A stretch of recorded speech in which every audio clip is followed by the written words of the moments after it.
tell the world about yourself. Yeah, so my name is Nile Sirius Creator. Nile like the river, Sirius like the star, and Creator because I like to imagine things and then work to create them here in the physical realm. I am a millennial, and I'm born and raised in the Midwest, and I'm a composer and alto sax player. I also like to cook and do a lot of different things with design. But right now, my main focus is just music. Yeah. Okay. How do you define yourself as an artist? Well, let's see. I would say I'm always working to express my emotions at the present moment. But I like to view everything through a certain lens. Like I like things to be beautiful in life. Mm.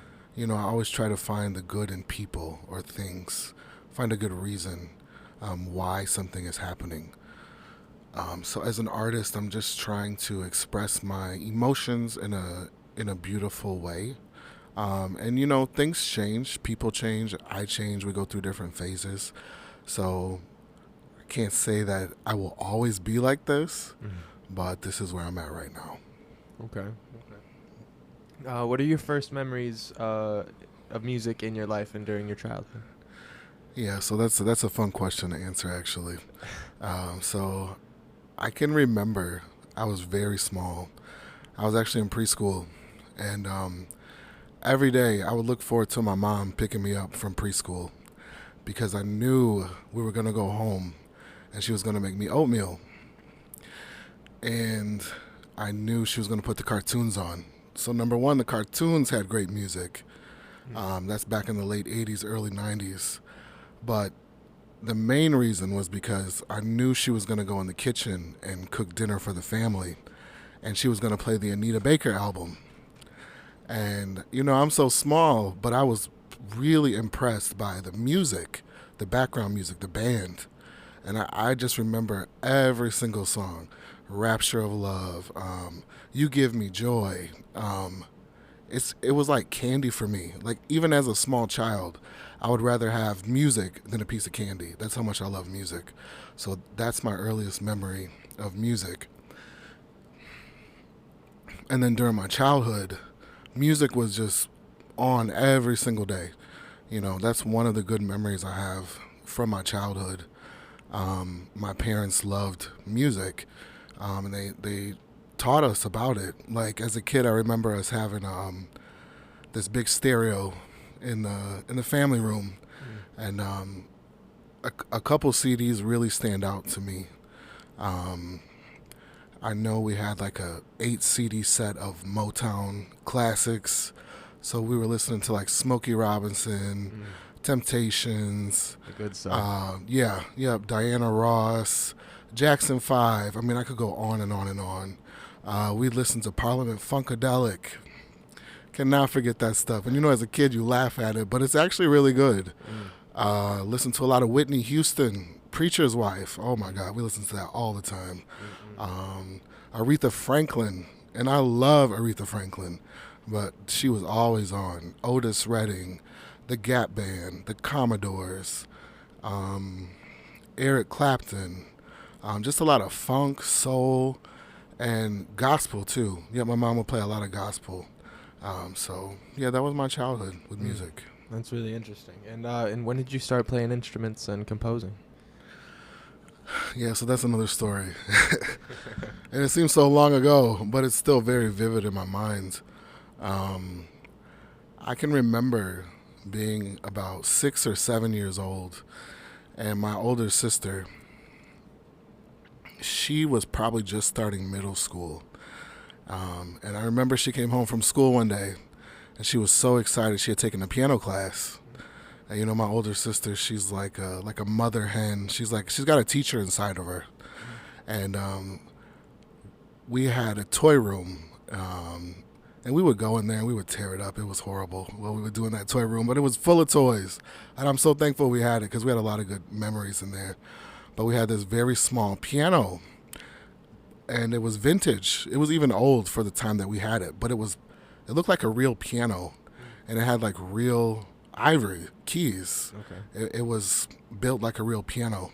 And my sister came in after school that day, and she took a piece of tape and she ran it across the keyboard, and she wrote the names of the notes on the piano. And she was just like, I'm going to show you how to play this song called Heart and Soul. And I'm just like, okay, you know how little kids do with their older siblings. Like, Right. she was my hero. Of course, show me the song. Right, I right. trust you.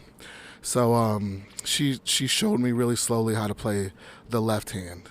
And so I played the left hand, and she played the right hand. And she said, good job. And she said, okay, now I'm going to show you the right hand. So she showed me the right hand. She played the left hand. And then she left. And I think maybe within an hour, I was playing both hands by myself. Wow. Yeah. And she was really surprised, like, how did you do that? I've been in school studying this, and you just figured it out. I don't know, but I think there's a lot to be said about what is like a passion for somebody. Mm-hmm. You will quickly kind of learn it because you really enjoy doing it. Yeah. So after I had learned how to play Heart and Soul on the piano, I think a couple months later I wrote 2 songs, and these would be my very first compositions. But the first song I wrote, it was called Big Heart Love. And it was a rock song. And, even though my parents did not play rock music at all, I can remember so many good rock songs in the cartoons in the 80s, like Chippendale Rescue Rangers. I used to love to watch Jim, Darkwing Duck. They're just a lot of good music at that time. So I wrote Big Heart Love, and I can even sing a little bit of it right now because I'll never forget it. But it would go, Big Heart Love, na na na na na, Big Heart Love, na na na na na. And I had this plastic guitar I would carry around. I couldn't play that thing. I probably had one string on it by the time we were done mangling it up. But it had lyrics to it too, which really surprised me because I really don't write lyrics anymore. But I think the rap went, woke up Sunday morning, looked around, no one's seeing me, I'm going downstairs. Soon as I notice I'm home alone, and I scream and I scream and I scream, let's go, Big Heart Love. But I would get up every day and sing that to my little brother and sister and get them going, and we'd have a blast. And my other song came a little later. It was called Your Keys Are My Keys. And I wrote this about a wooden keychain with a yellow flower on it. And it had a key on it. And I got it from my grandmother. And it was a ballad. And it was really pretty. I mean, I can even remember my little sister riding her bike with me, and she would sing it. But it would go, your keys are my keys, and my keys are your keys. So, yeah, those were my first hits on the block. That's wonderful. Yeah. After that, I played violin in the 4th grade. I was not very good. Didn't really care for it, but I still do appreciate strings, And then I finally got the chance to join the band in 5th grade. And I originally wanted to be a drummer. Most parents will not allow their kids to have a drum set, and I was one of them. And then I wanted to play sax, but that wasn't going to happen either. And the only other instrument I could actually get a sound out of was the trombone. And I did not really like it, but I played it, and I paid attention, and I did learn a lot of basics about being in a band. And it probably wasn't until 8th grade, and this was towards the end of the 8th grade, that I finally got my hands on a sax. And it's only because the tenor sax player in the middle school band, he kind of unexpectedly moved. And the band director just came to me. He was like, would you like to fill this spot? In my mind, I'm thinking, hell yeah, I want to fill this spot. I've been waiting for this my whole life. And he had a brand new tenor sax that the school owned that he let me use. And I'm so thankful for that, because if I never had that opportunity, I never would have played sax. And as soon as I got that saxophone, I went home that same day. I'll never forget. Took it straight up to my room and just turned the radio on to like the smooth jazz station at that time. And whatever I was hearing, I just wanted to play it, play it, play it. Wow. Yeah. So, how many instruments have you played over the years? So I played the ones I talked about. I've also played mellophone, like in a marching band. Mm. I have played what do you call that? Like the xylophone, like pit percussion in the marching band. Okay. Let's see. I can kind of play anything. Like I played clarinet, flute. Mm. But I would say at this point in my life, I don't really have an interest in doubling or playing multiple instruments unless it's needed maybe for a recording. Mm. I just like to focus on the sax. Yeah. So how did you learn how to play music? Well, let's see. I have to give a lot of credit to the public schools, to the district that I grew up in. They had a great music education program when I was growing up, and it was good because it's like they were well connected from like the elementary to the middle school to the high school, and every year what you learned built on top of what you had already learned. So I got a good basic music education through my school, and also I would say my school stressed a lot of like reading, music, and also scales and etudes, things like that. It was great. And they had a lot of opportunities to perform in the band once you got into high school. Like they really did a good job getting us out into the community, and I really appreciate that. Different festivals and different events that help me even to this day. But outside of that, I would say a lot of what I play now, um, I taught myself. I didn't have a teacher in the beginning. And I was starting to play the sax kind of late compared to a lot of the other students in the band. So I would literally just sit in my room every single day from the time I woke up to the time I had to go to bed and work on my saxophone. And I have to give credit to my mother, who noticed I had this great passion for jazz. And she kind of discovered this because she would find me in the living room by myself every day watching Lawrence Welk. And I don't know if you know that show, but it's an older show, Okay. like black and white show. And they would always have like big bands on, and they would play standards most of the time. People be on there dancing, they have different guest stars. But she just said she could not understand why I would want to watch Lawrence Welk when I could be outside playing with the other kids. And I just said, Mom, I really like this music. I don't get to hear it all the time. So my mother brought home this History of Jazz CD set. And I don't know what made me do this, but I just thought in my mind, I'm going to teach myself how to play jazz music because it's so pretty and I like the sound. So I started with CD 1. And I think between the summer of 8th and ninth grade, I probably played through 4 of those entire CDs. But what I would do is take a CD. So, like, for example, I remember starting with New Orleans jazz.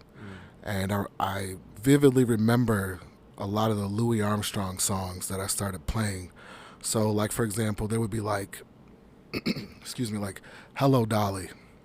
So it would be like, hello, Dolly, this is Louis Dolly. I would sit there and learn that on my sax, play like 20 seconds, stop, repeat it, keep repeating. And I would just keep repeating everything until I had it down, and I would go further into the song. And I would learn one instrument that way. And then I would go back. Now I'm going to learn the bass line. Then I would go back. How's the solo sound? I'm going to play the solo. And I was really giving myself ear training and also just learning a lot about the vocabulary of jazz. And I didn't sound good. I think my family probably thought there was something wrong with me because, I probably sound like a squeaking duck. It was really bad. But I kept practicing. I would play a lot of smooth jazz. But I kept going through the CDs, and I think I ended with like maybe right before bebop. I just never had a great interest in playing bebop, and I would still say I'm kind of that way today. I respect it, and I respect the people that can play it. But for me, I think I like to play music with the intention of like keeping it simple, Mm. easy to understand, and I think I really care about the tone of my horn a lot, Mm. and I'm not so focused on like really advanced theoretical patterns and scales, at least at this time. Yeah. Mm. Okay. So who are some of your favorite saxophone players? Sonny Rollins, Cannonball Adderley. Love, love, love Paul Desmond for his sound. Mm. Love Stan Getz for his sound. Stan Getz is just amazing. Um, and I think now I I don't really know that I listen to a lot of alto horn players, to be honest with you, Mm. because I find that what what I'm looking for right now in music is not just limited to the alto sax. Okay. I find that I have the ability to take sounds I hear from other instruments or maybe vocalists and bring that to my music on my horn. Okay. But I would say all time favorite Stan Getz and Cannonball Adderley for sure. Mm. Yeah, Good picks. yeah, So how do you overall approach your horn playing? yeah. So that's a good question. I think for me right now, I've noticed that I tend to approach it more from a vocalist standpoint, if that makes any sense to you. Okay. I know that while I have this interest and background in jazz, I have found myself over the last few years listening to more vocalists than anything. Mm. And I really find that it feels good to play my horn like I'm singing a song through it. Mm. More specifically, I would say I have been listening to a lot of female vocalists, to be honest with you, Mm. just because I have found that they are able to tap into a level of like drama and emotion that I don't hear anyone else doing, and it's beautiful when they do it. It's like they're letting it all out, and for me as a musician, as an artist, I'm sensitive. Mm. I am very emotional. I don't always show it, but I always feel very deeply. So when I'm playing, I probably am going to be doing a lot of like bending, scooping, different things with my breath to kind of imitate a voice. Mm. Yeah, yep. And I like to keep, even when I'm recording, I like to keep the tones on the high end of things Mm. because I like the sound of it. I like bright, beautiful sounds. Always, always, always. Yeah. Mm. It's very interesting. Yeah. Did you study music in college? No, I did not actually. No, I did not. And I think a lot of people thought I would. I thought I would too, but it didn't go that way. I actually studied history, Mm. and then I went back to school and I studied educational leadership.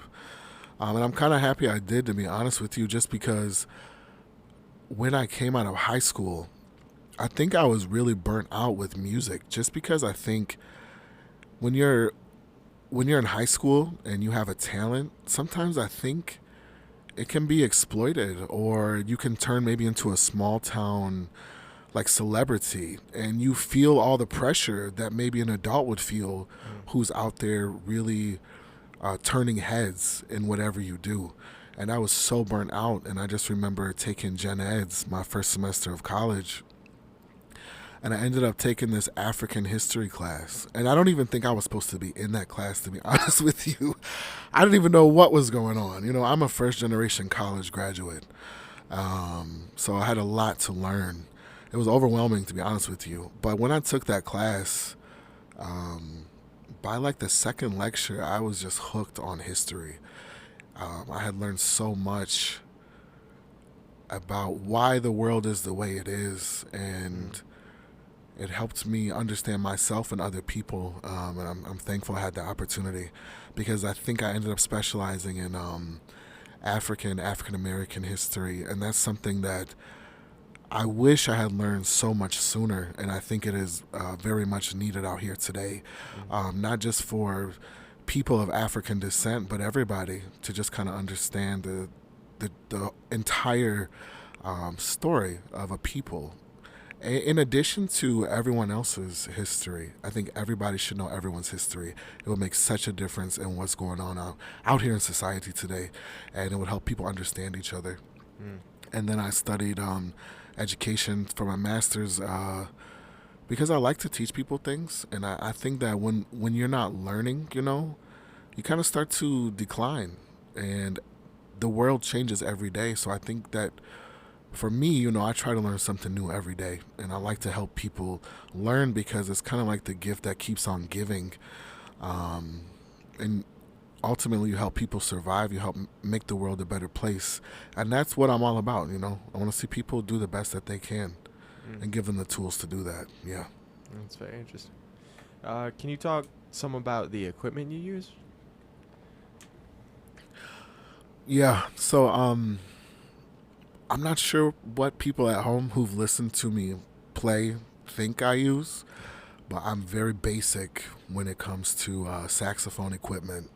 Um, I don't really believe in spending a lot of money on a horn, and I didn't always think that way. I have had really nice horns in the past, um, but right now I literally use a horn that I purchased online from a major retailer in the U.S. I'm not going to say the name, but I can tell you I probably spent under $300 on it. Mm. But I love it. I have never had a horn that is lightweight, that is easy to blow. The keys feel great under my fingers, and I like the way it looks. Mm. Um, it's a great horn to me. It's called a Lade. I think it's called a Lade. That's the brand. And then my mouthpiece is Brillheart, and I believe Charlie Parker used to play on Brillhearts. Mm. Just an old-fashioned Brillheart, nothing special. And then I use typical orange box Rico Reed, just like I was in school. I can't say that I'm going to be using this setup forever, but it's getting the job done right now. Mm. Yeah. So I heard you just released a few singles. I was hoping you could speak a little about how you composed it and the idea behind it. Yeah, no problem. So yeah, I just released two singles.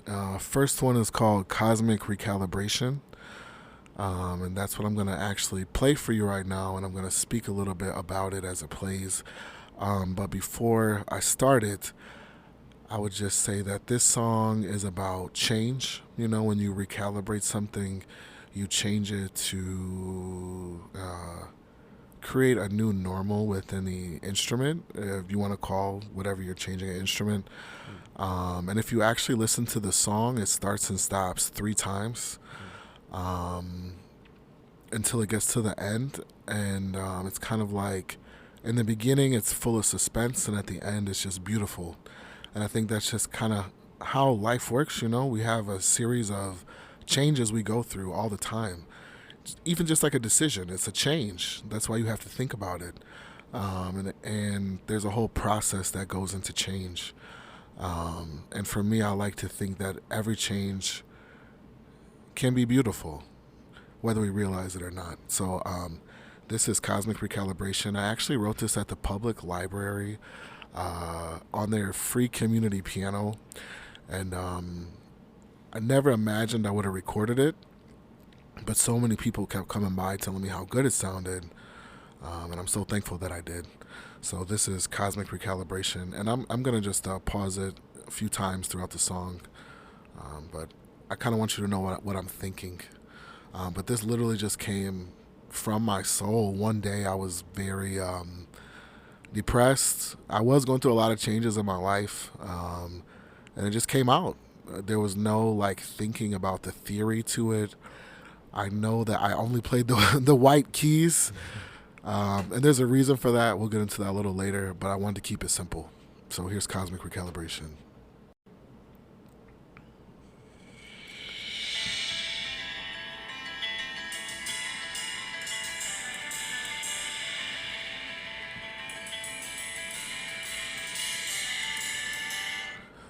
So that part I'm just trying to like build suspense. That's it. And really the suspense is like in your mind, um, when you get the inkling that you need to make a decision.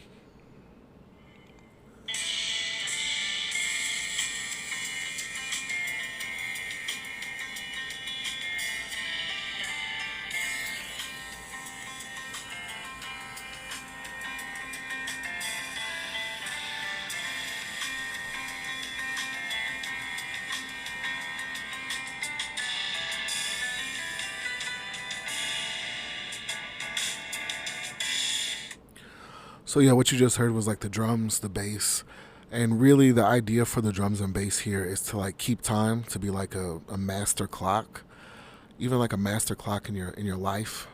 And the piano is just kind of filling in the blanks, but as you notice with the piano, it doesn't move very much because when you're making a decision, it's kind of like maybe like a think of like a metronome that's just like teetering back and forth, and maybe it's not moving very much right now. We're not 100% sure about the decision. We're not sure if we're going to go completely left or completely right yet. We're entertaining ideas. So the next section you'll hear the saxophone come in, and now that I've written this, I realize I was really trying to have a conversation in my head on the saxophone. So like you'll hear in the beginning, I'll play a phrase, and then it'll go up and down, and it's really just me thinking, well, what if this worked? What if I did it this way? Oh, maybe that would be funny, or maybe this would be a problem. And then by the end of the sax solo, it kind of resolves itself. It's like I've made a decision. So I hope you can hear that when you hear the sax. So I'm about to play that now.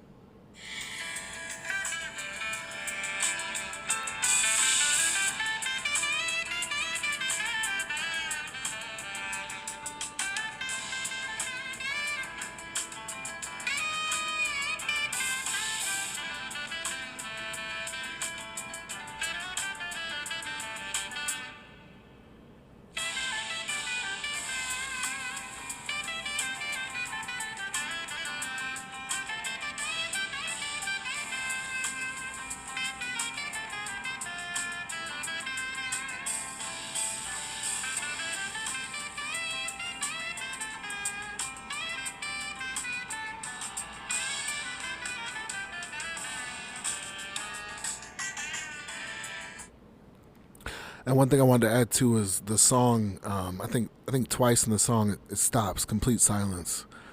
And number one, I think it gives the song a good feel. I don't hear very many people that use silence anymore. And number two, it's like when you make a decision, sometimes you have to stop. Sometimes the process stops while you're changing or you're growing, and it's okay. It's just part of the process, you know. And then here we're going to the end of the song. Great trumpet player had come to the studio. Very rich sound. I'm very thankful. Had the chance to work with him. He's going to join me kind of on some horn lines.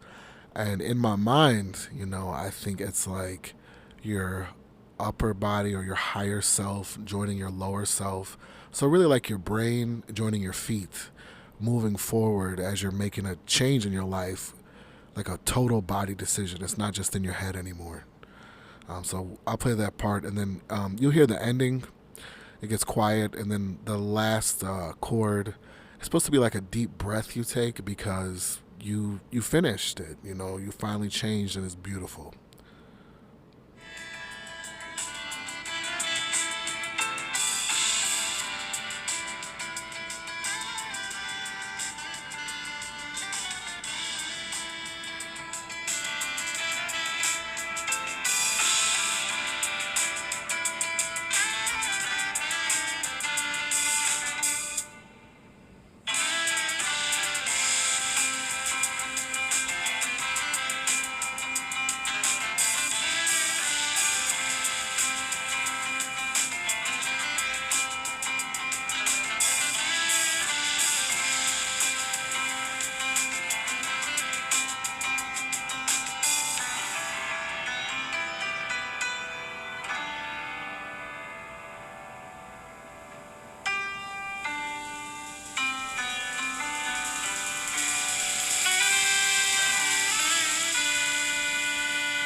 Very moving. Thank you. So I heard you stopped playing music after high school for over a decade. Yeah, that's true. That is very true. Can you elaborate on that? Yeah, no What problem. happened? Yeah.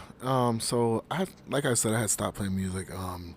Just because I needed a break, but also I got really sick. Yeah, I was very young in my early 20s, and my health started to decline. Out of the blue, nobody knew where this was coming from. Hell, I didn't know. I was very confused. Um, and it really destroyed my life. I think music was probably the last thing on my mind, given what I was going through. Um, and what made it worse is that I was misdiagnosed for 5 years, given medications I never needed that actually made my health worse. And I think for me, I think the worst part about all of this is that I understand now that when a person is sick for that long, a lot of times the people around you stop believing that you're sick. They think you just like want attention, that you're making it up, that you don't want to go to work, and that couldn't have been further from the truth. I just wanted to get better, but a lot of people that I considered friends and family at the time, they just left me alone. It was bad enough that the doctors weren't listening to me or helping me, but not having my family and friends there, it hurt a lot. And I was very sick, and it has changed me forever. But I'm so thankful that with the help of my ex-wife, we eventually figured out what was going on with me. And literally within a couple months of finding the right doctors, I started to get better. And all of those people that I used to consider friends and family, when they actually saw me again, it was kind of like they thought they saw a ghost. Because I think everybody thought I was going to die. But it has taken me about almost 5 years to get my strength back, to heal from what I went through. I'm not going to go into like great detail, but just to give you an idea of how bad it was. I was losing my ability to walk. I had lost most of my memory. I had temporary blindness in there for a short period of time. That was very scary. I was having trouble walking and holding things. I had gained so much weight so quickly that I didn't have a neck anymore. I was so obese, and I had so much trouble sleeping. Like I was stuttering. I would talk 1,000 miles a minute. I was just not myself, and I was very, very, very depressed. Depressed just because I kind of given up hope for a future for myself. But thankfully, all of that is gone. I'm so thankful to be alive today. And I think music was not my number one thing that I wanted to do when I got better. But I realized at a certain point that I was still in pain from everything that happened. And I don't know anybody out there listening, if you've ever been sick, you could probably attest to this, but being sick is easy, especially if you're like seriously ill.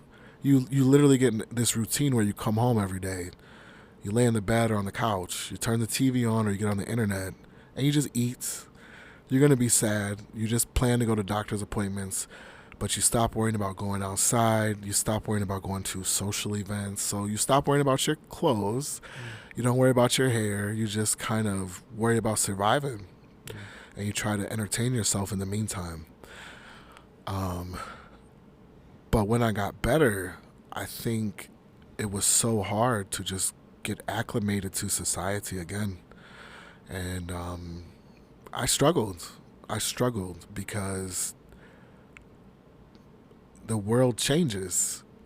Even if you're in the house, things still go on, and you're kind of expected to know these things. And most people are not going to listen to you tell your story. They don't care. They have a story too. Right. So I just found myself very sad, and I also felt very disheartened because a lot of the people that I once spent my time with and depended on for support, I felt that I could not trust them anymore because throughout everything I had went through, nobody came over to, like I said, to help me when I was sick. And then even as I got better, a lot of these people were angry I got better, I found out. Wow. And that was very hard for me to accept. So it was 2021 when I did pick up a saxophone, actually. And it was very bad. I would pick it up and then I would get so angry because of how bad I sounded. And I would put it away and then I would leave it in the case for months. And then I would get an urge to pick it up again. And I would try again and I would get so angry, put it away, I probably would cry. I was so hurt because before I stopped playing, I had a lot of skills, you know. And I think what changed was I made this really good friend. By chance, she actually grew up a couple communities away from me. I think in 2021, and she really encouraged me to play music again. You know, she was one person I could be completely honest with. And she was just like, don't you see yourself? She was like, you're a creative person. You're an artist. Like, you're not like anybody else. You're supposed to be like playing music and doing all the creative things you like to do. So I think she had a conversation with me one night. We were FaceTiming, and I did have a piano at the time, and I was playing this little piano clip that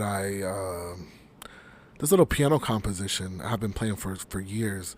And she was like, wow, that's really beautiful. And she was like, someone like you, I'm sorry, she said, for you to be able to play something like that, you have such a beautiful soul. And that's where I actually got the idea for my upcoming EP, My Aesthetic Soul, from her just telling me that. Because nobody had ever told me that, you know. I'm not going to get too much into my past, but I've had a lot of people say a lot of negative things to me over the years. And I actually believed it for a while. But it was like when she said that, it really made sense to me. And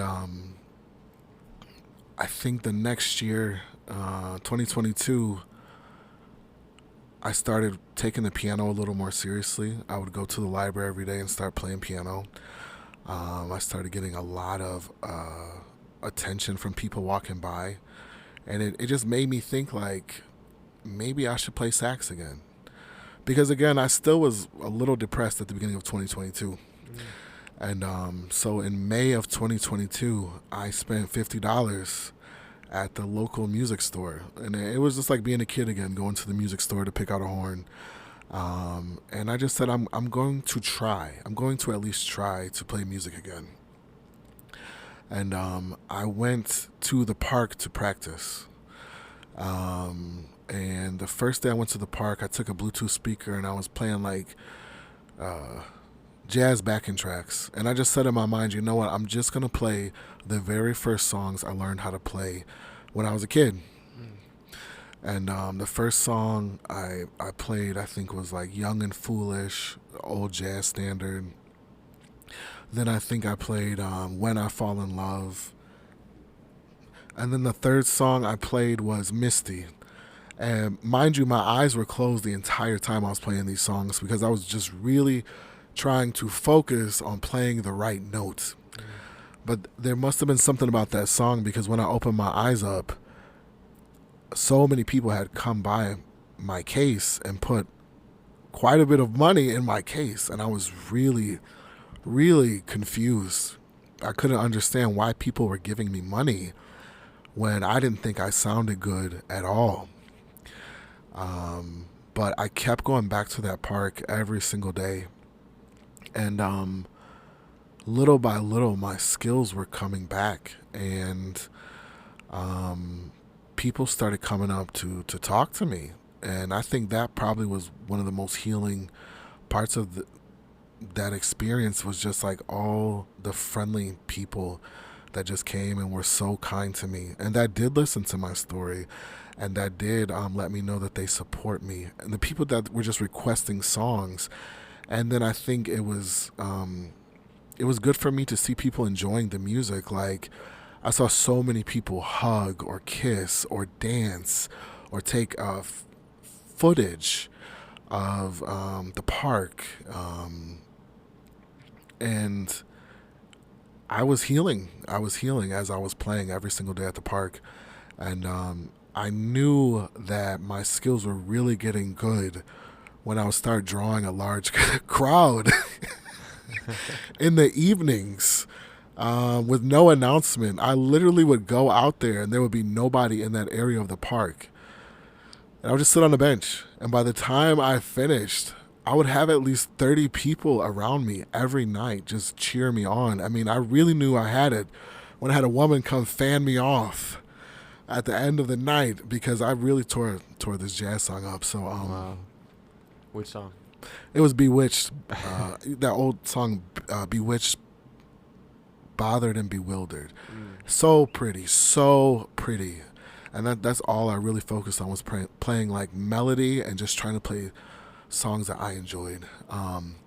But in addition to that, I also started busking last summer in the area, and that really built my confidence up, and it also taught me how to interact with people musically again.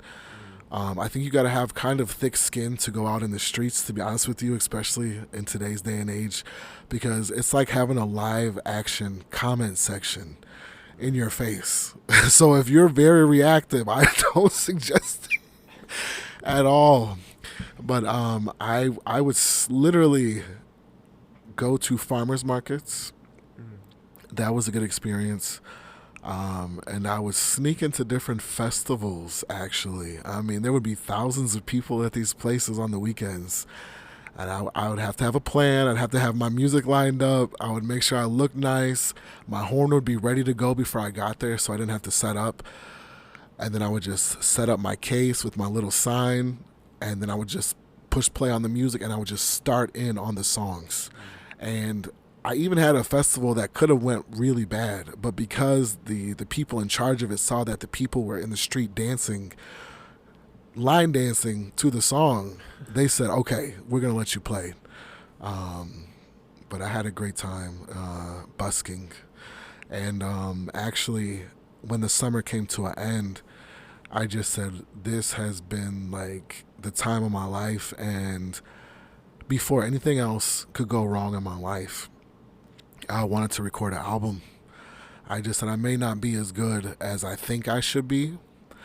I know there's a lot of practicing that I need to do, but I do want to take this moment to record how I sound, because people keep telling me that I sound very good.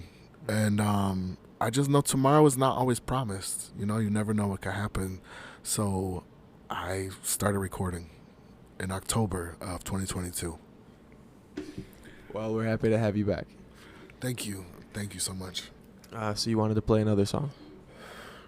Yeah, so my second song, my second single that I released, is called Universal Amani. Before I get into it, I would like to talk a little bit about it. Universal, pertaining to everything in existence.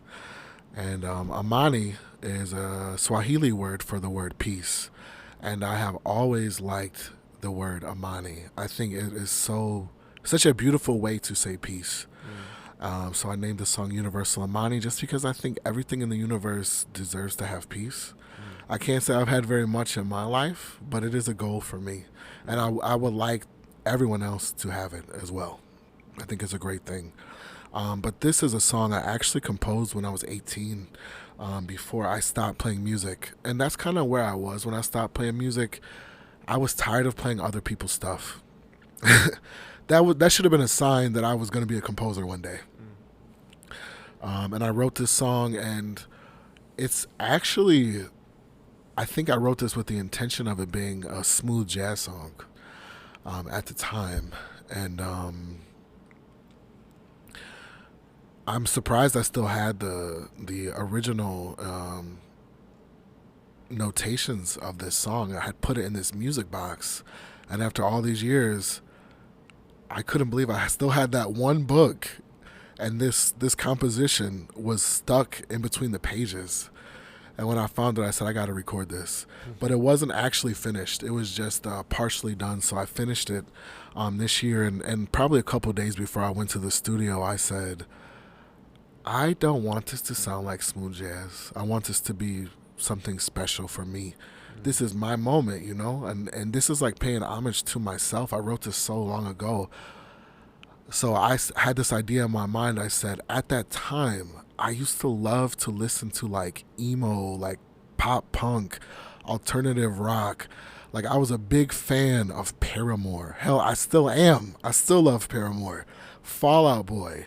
Like I love that music. And so I said, let's try this in this when we practice to make this into one of those types of songs. And I know it's different because you don't hear a saxophone playing this type of music, but it's something I had to do. I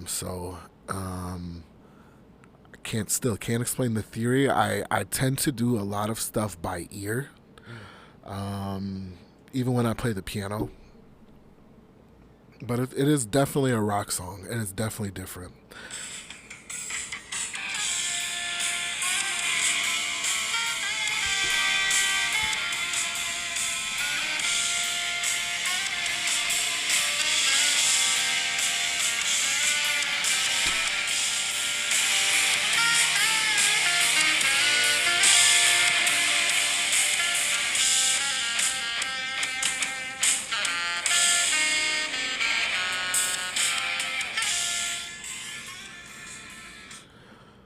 So it's pretty repetitive. It kind of gives like a maybe movie score vibes in a way, the way it's composed. I can picture somebody driving in a Jeep, like in the hills in California, or like going to the beach.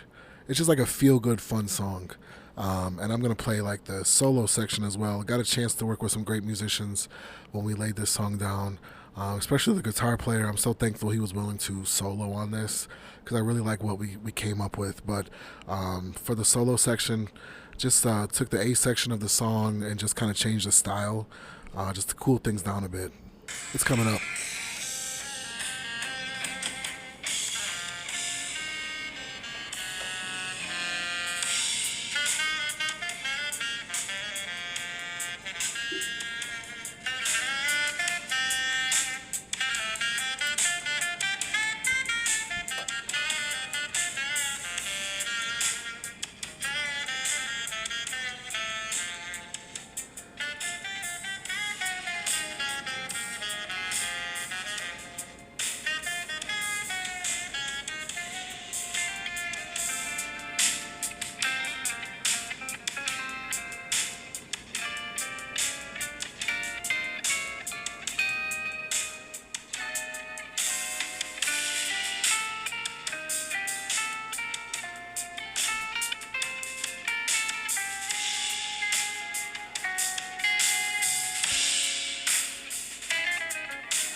Yeah, so that's Universal Money. You want to check it out. Along with Cosmic Recalibration, they're both on. Where can we find those? Yeah, Spotify, Apple Music, Deezer, Pandora. Just kind of streaming everywhere. YouTube.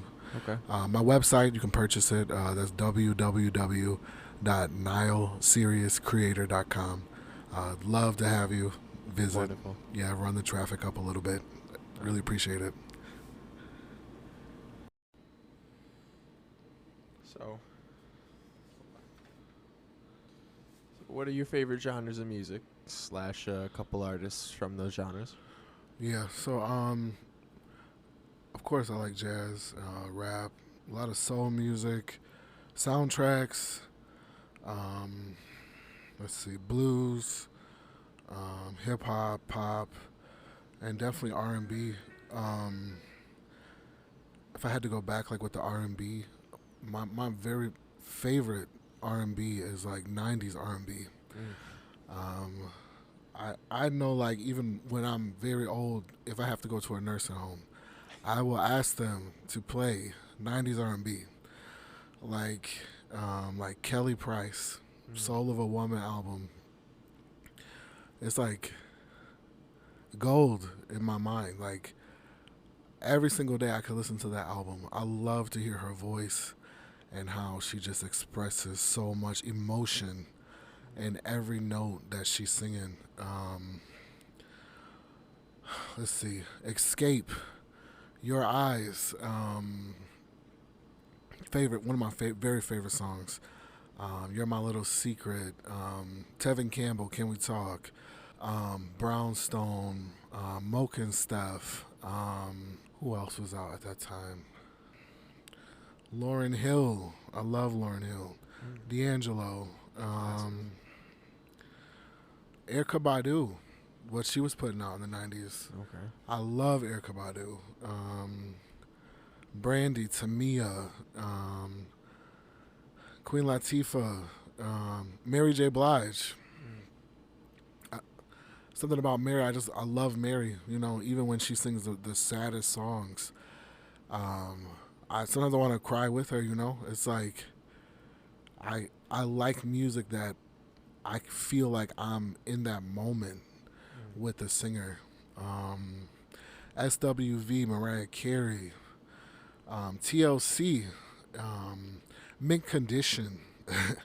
Love Mint Condition, especially that song "Forever in Your Eyes." Love it. Luther Vandross, Oh. Jodeci, "Forever My Lady." Love it. Casey and JoJo, Quincy Jones, the Juke Joy album, Aaliyah, Foxy Brown. And then I would say like as far as like modern R&B, I love who do I like? Her. I like her. Giveon, Sir, Jasmine Sullivan. Mm. Most of her new stuff, I love every single song. Like Okay. Sit on It. Like it's a filthy song, but it's very bluesy. Much respect to her for doing that song. Um, let's see who else. Alex Isley, she's out right now. I don't know how new she is, but I recently discovered her. I'm in love with her voice. I love it. Mm. Um, who else? Let's see. I like John Williams soundtracks. Okay. When it comes to soul, I've been listening to a lot of like James Brown. You know, I had no idea James Brown played the organ. Mm. You know, like he was the real deal. I love Gladys Knight, Okay. Midnight Train to Georgia, Makings of You. Also like Dusty Springfield, like Just a Little Lovin' Early in the Morning. Okay. Of course, Aretha Franklin, Jackson 5. Let's see. Marvin Gaye, Enchantment. I love Enchantment. My Rose or Gloria. I love them. Mm. Let's see. And I'm looking at my Spotify like songs right now. I like Donny Hathaway. Let's see. I love the Roots. In fact, I kind of love anything that comes out of Philadelphia. I don't know what they study there. I don't know what they listen to. But when I Okay. hear a live band out of Philly, I know they're going to put a show on every single time. Mm. And they might play one song, but they have the ability to change that song into 4 different styles by the time the song ends. Wow. And every single time they change it, it gets better and better and better. So much respect to all the musicians in Philly and the teachers, because you're doing something right out there. Okay. Shout out to Philly. Yeah. I think what I'm listening to, though, like today, for example, like the last week, I've been listening to a lot of Haley Reinhardt and the Postmodern Jukebox, especially her cover of Black Hole Sun. Never would have imagined that that song could be turned into like a real jazz tune. And then on top of that, that she would be able to deliver the vocals the way she did. I'm just so impressed by her attention to detail, and how she delivers her vocals and just her whole performance of it. Like, she has a perfect voice for jazz music, and I'm so appreciative that I get to even hear it, because I think it's beautiful every time she sings. Yeah. So, name 2 or 3 musicians from the past that you would like to perform with, dead or alive, if you got the chance. Yeah, so they wouldn't actually be jazz musicians. I think I would have to say Aretha Franklin and James Brown, the people who have made such an impact. The original king and queen of soul music. I don't know anybody that could do it the way that they did it. I would be so honored to be on stage with them, because they're just the best, simply the best. Like, I love everything that they do. Okay. And 2 or 3 musicians from present day. Okay, so I know one group that I really love, I would like to perform with, would be Escape. Okay. Like, if we could take the song Your Eyes and give me a sax solo, I promise I'll make it sound good. I will never forget that moment. And a chance to work with those ladies is just like, I think I would be in heaven for a minute, because their voices are just so beautiful. And then I think the other person I'd like to work with right now, maybe like 2 other people I'd like to work with, definitely would be Kelly Price, because she's one of my favorites, so much soul. So if you had any advice for the younger saxophone players, what would you say? Yeah, that's an interesting question. I would just tell them, always play what you hear. Don't sit in your room and beat yourself up because you can't play like a very technical piece or anything. Like, you're just starting. Try to just be yourself. Find whatever music you like, whatever's on the radio right now that you like, play it. It'll make learning your horn so much simpler. And don't stress about having the most expensive horn, most expensive mouthpiece. Just work with what you have and spend a lot of time practicing what you like to hear. And over time, you'll be surprised what will come out of your horn, because your body, your mind, your heart, your soul is going to sync with your horn, and you'll get out of your horn what you want to hear eventually. Yep. And just practice a lot, and don't let anybody tell you can't do it. Okay. But always be honest with yourself about how you sound, and just try to always make sure you sound better every day.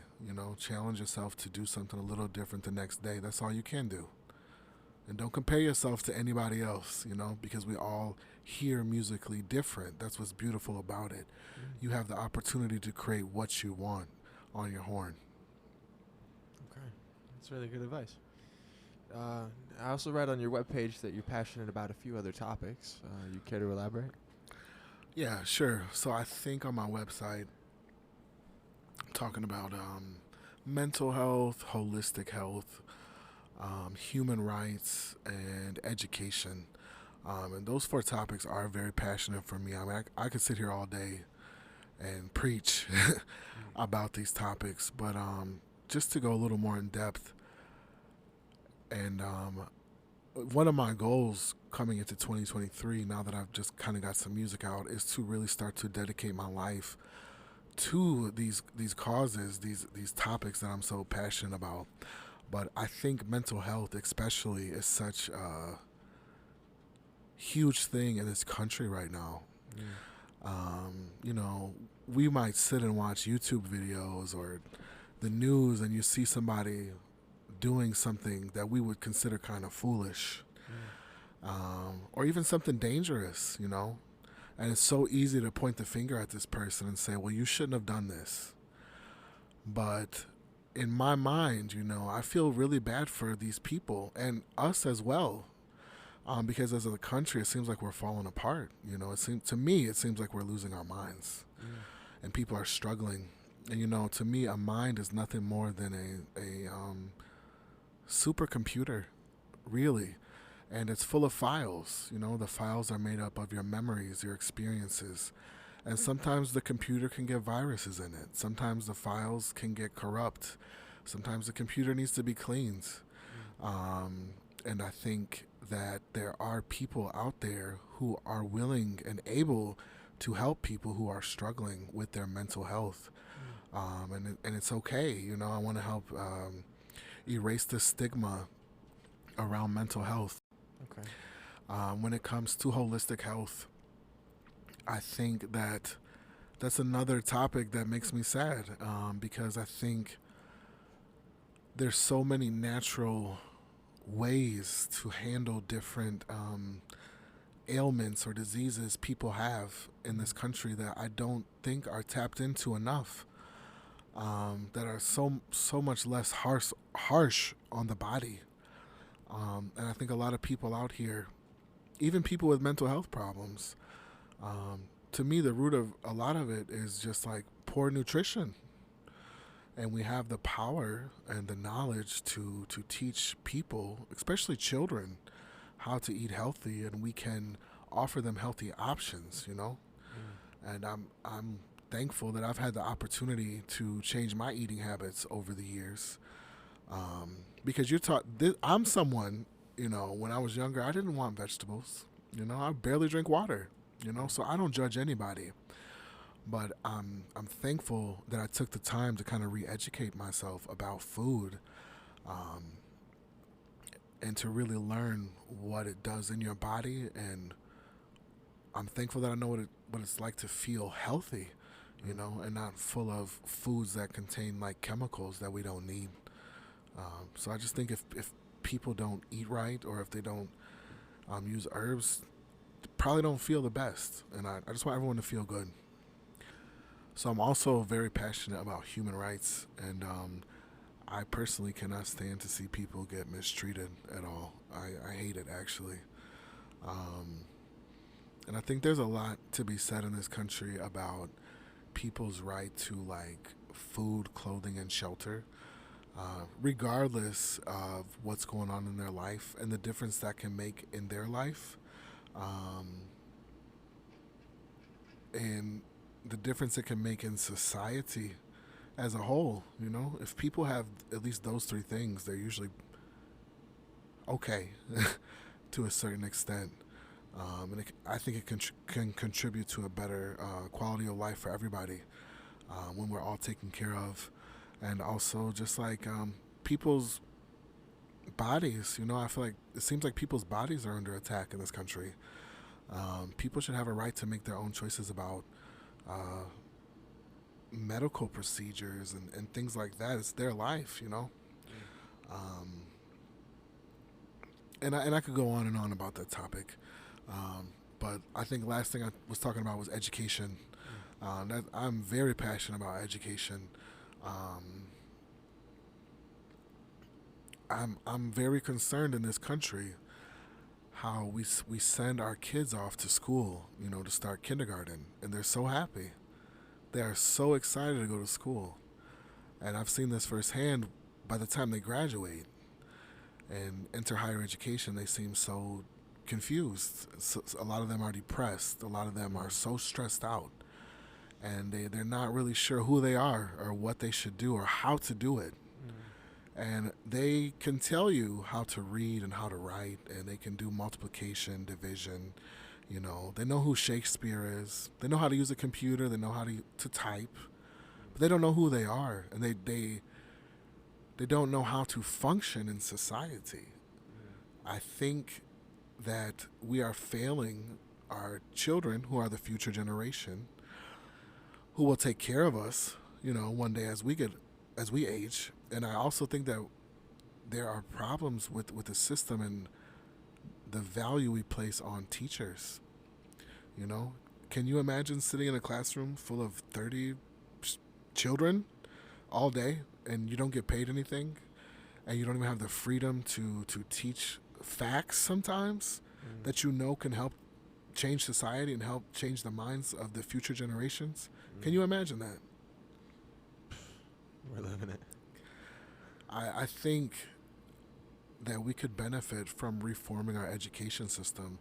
And I think that if we're not sure where to start, let's look at some other places around the world where they are doing a good job educating their students, where the students are coming out of school with a good sense of self, where the students enjoy school, where the teachers enjoy teaching it, and they're fairly compensated for all the time and money they've spent getting the education, and all the time they spend with the children.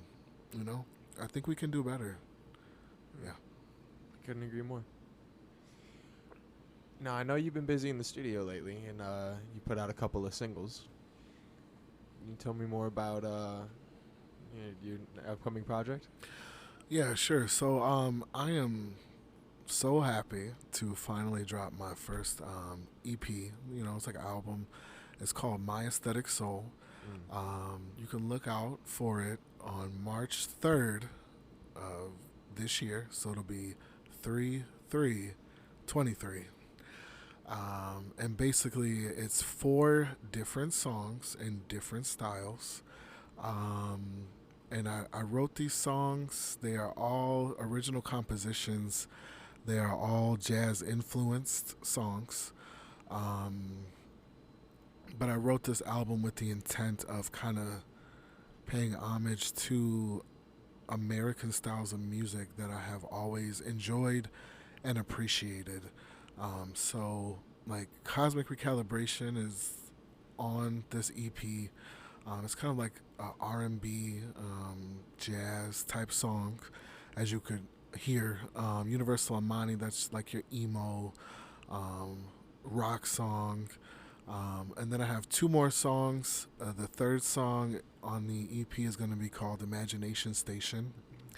It's actually like a really pretty lullaby. And then the 4th song is called The Celestial Jade Rose. And that is actually a tribute to doo-wop, American doo-wop. And it's a love song, but it kind of has like a sad feel to it.